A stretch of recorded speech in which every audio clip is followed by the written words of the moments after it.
In the last video, we have discussed about what is single inheritance, how to achieve single inheritance, and how to implement single inheritance. In this video, we'll talk about multi-level inheritance. Let's start.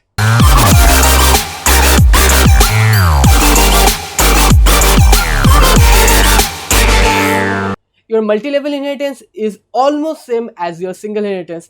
So there are some differences. We'll talk about that in this video. As you can see in my screen, there is class A is written over there, and we are inheriting the properties of class A into class B, and we are inheriting the properties of class B into class C. So from this diagram, what you can say, let's say that within A we have a variable that is int A and the value of A is 100. So whenever you are inheriting the class A, the value of the variable that is A will be inherited into class B, and whenever you are inheriting class B, the value of int A will be inherited into class C. So that is basically a chain inheritance.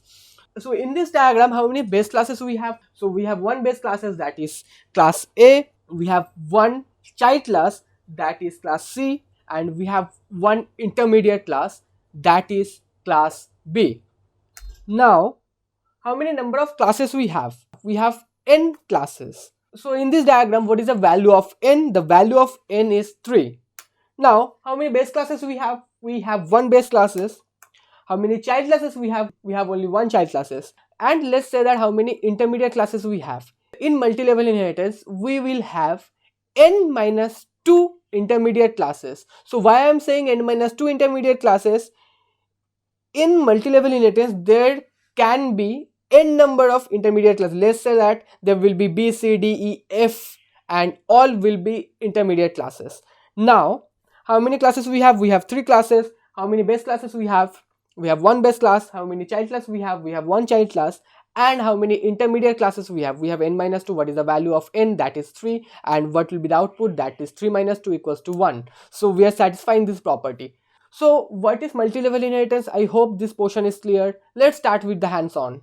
So this code is from my single inheritance. So can you say that what are the modifications that we have to perform? So we just have to perform this. I am writing class C and it will extend class B. So within class A, what we have a variable that is X. Within B, we have a variable that is Y. And within C, let's say that Z. You just tell me one thing, that if we create an object of class B, can we call this value Z? The answer will be we cannot call the value of Z. So if we create an object of B, we can only call the properties of the parent and its own. So by the object of B, we can call X and we can call Y. So if you create the object of C, then you can also call the properties of B and you can also call the properties of A. So why I'm saying that you can also call the properties of A? Because B is extending the properties of A and your class C is extending the properties of B. So let me compile this code and we'll write X, Y, Z. And let's say that X, what is the value of X? Let's say that the value of X is 100, value of Y is 200, value of Z is 300. And let me compile this code. Java driver. Okay, I have to compile that at first. We have compiled that successfully and we are running that. See, by creating the object of C, we can call the properties of A, we can call the properties of B, and we can call its own properties. See, we can print X, we can print Y, and we can print Z.